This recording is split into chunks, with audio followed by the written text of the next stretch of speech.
வணக்கங்க. வாங்க, இன்றைக்கி நம்ம புளிச்சக்கீரை தொக்கு, அதாவது கோங்கோரா சட்னி, துவையல் அப்படிலாம் சொல்லுவாங்கள்ல, ஊறுகாய் மாதிரி இன்றைக்கி நான் செய்ய போகிறேன். என் ஃப்ரெண்டு வந்து எனக்கு சொல்லி கொடுத்துருக்காங்க. ஏற்கனவே நான் செஞ்சும் இருக்கிறேன். எங்கள் வீட்டில் எல்லாருக்கும் ரொம்ப பிடிக்கும், எனக்கு ரொம்ப ரொம்ப பிடிக்கும். ஊறுகாய் மாதிரி சுட சாப்பாட்டுக்கு, தயிர் சாப்பாட்டுக்கெலாம் போட்டு சாப்பிட்டுக்கலாம். அது இன்றைக்கி எப்படி செய்யலான்னு பார்க்கலாம் வாங்க. இன்றைக்கி நம்ம அதை செய்ய போகிறோம். கீரை எடுத்திருக்கோம். ஒரு கட்டு அலாசி கழுவி நல்லா நீட்டாக சுத்தமாக வச்சுருக்கேன் பாருங்கள். இங்கே பாருங்கள், வேஸ்டேஜ்லாம் எடுத்துகிட்டு வச்சுருக்கேன். அதுக்கு வந்து ஒரு நிமிஷம் இருங்கங்க, கல் காஞ்சிருச்சு. மிளகாயை போட்டுக்கலாம். மிளகாயை போட்டுகிட்டே உங்களுக்கு சொல்கிறேன்.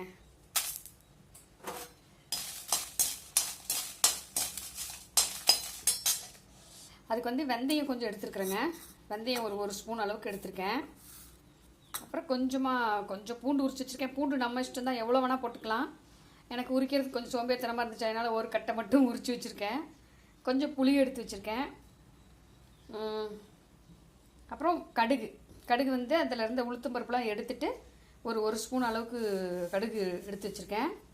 அப்புறம் ஒரு 10 மிளகா. இப்போ வெறும் வாணலில் தான் இது எல்லாமே நான் வறுத்துட்ருக்குறேன்.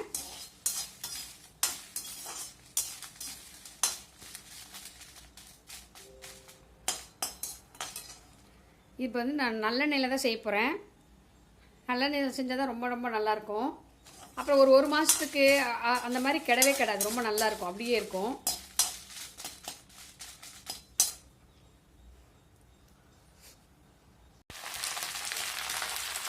இப்போ நம்ம மிளகாயை வறுத்து எடுத்து வச்சுட்டு இங்கே பாருங்கள், நான் தனியாக இருக்கிறதுனால வீடியோ பிடிக்க ஆள் இல்லை. வெந்தயத்தை வறுத்துட்டேன். வெறும் வாணலில் தான் வறுத்துருக்குறேங்க எல்லாமே. வெந்தயம் வறுத்து எடுத்து வச்சிட்டோம். அதே மாதிரி கடுகும் எடுத்து வச்சிட்டோம். நான் வந்து கடுகு, நாட்டு கடுகு தான் யூஸ் பண்ணுவேன். பொடியாக இருக்கும் ரொம்ப. நல்லா எண்ணெய் ஊற்றாமல், இது 2-3த்தையுமே எண்ணெய் ஊற்றாமல் வறுத்து வச்சுருக்கேன். அதுக்கப்புறம் இப்போ கீரை வணங்கிட்டு இருக்கு பாருங்கள்.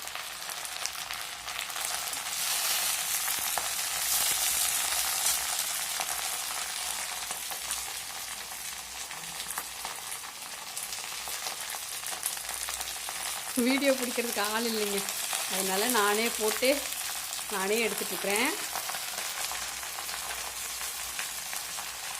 நல்லெண்ணெய் ஊற்றி சூடானதுக்கப்புறம் இந்த கீரையை போட்டு இப்போ வணக்கிட்டுருக்குறேங்க.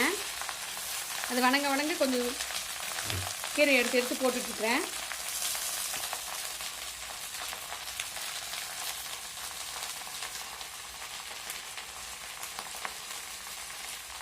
உங்களுக்கு திரும்ப அரைக்கும் போது காமிக்கிறேன் பாருங்கள். இவ்வளோ கீரையும் இதிலேயே வதங்கிடுங்க.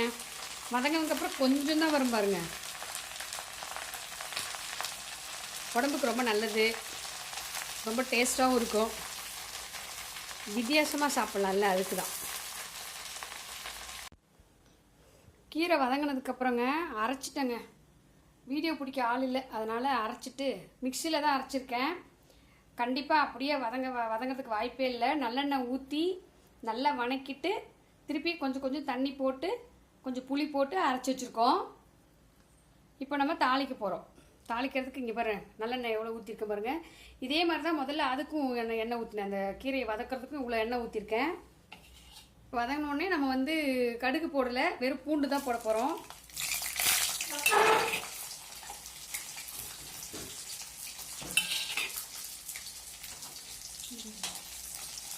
பூண்டு போட்டு நல்லா செவக்கணுங்க. பூண்டு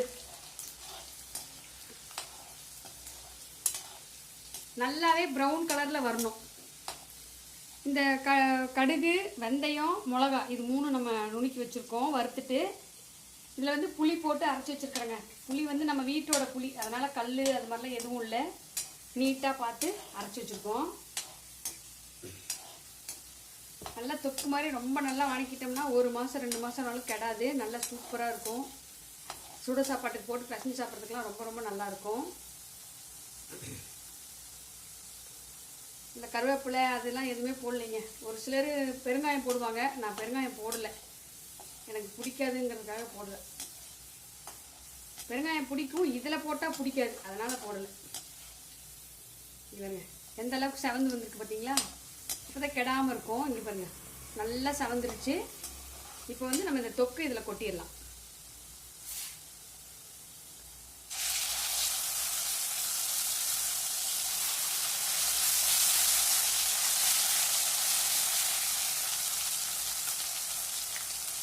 உப்பும் இதிலே போட்டு அரைச்சிருக்கேன் நான்.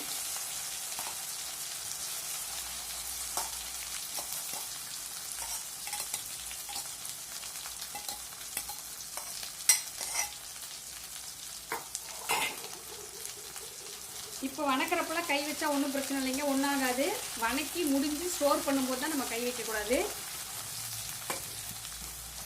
ஈர ஸ்பூன் வைக்காமல் எடுத்துக்கிறணும். இப்போவே நம்ம உப்பெல்லாம் பார்த்துக்கலாம். இந்த பொடியும் போடுறேன் பாருங்கள்.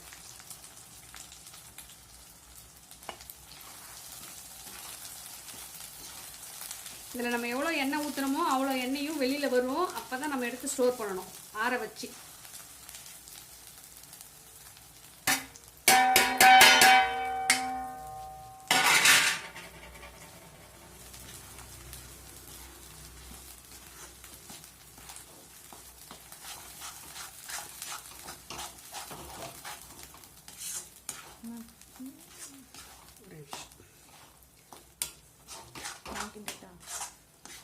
நீக்கின்றியா?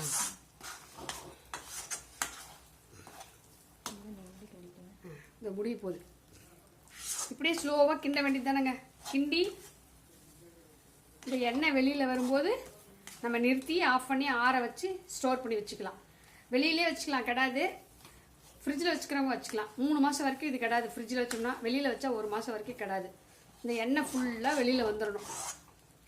அவ்வளோதாங்க. பயங்கர டேஸ்டான தொக்கு ரெடி. புளிச்சக்கீரை தொக்கு பாருங்கள். வணக்கி முடிச்சிட்டோம். நம்ம அவ்வளோ போட்டு வணக்கணும். கொஞ்சம் தான் வந்திருக்கு பாருங்கள். இங்கே பாருங்கள், எண்ணெய் வெளியே கக்குது பாருங்கள். எண்ணெய் காமிடா பாப்பா, கிட்ட காமிங்க. நம்ம ஊற்றின எண்ணெயெல்லாம் இப்போ வெளியே வர ஆரம்பிச்சிருச்சு. இதோட ஆஃப் பண்ணி நல்லா ஆற போட்டு எடுத்து பாட்டிலில் வச்சுக்கலாம். இங்கே பாருங்கள், பூண்டெல்லாம் இதில் போட்டிருக்கோம். நடுவில் இந்த பூண்டு கிடைக்கும் நமக்கு சாப்பிடும்போது. ரொம்ப டேஸ்ட்டாக இருக்குங்க. இங்கே பாருங்க, அதுக்கு தான் நம்ம பூண்டு போடுறோம். பாய். அடுத்த வீடியோவில் சந்திக்கலாம்.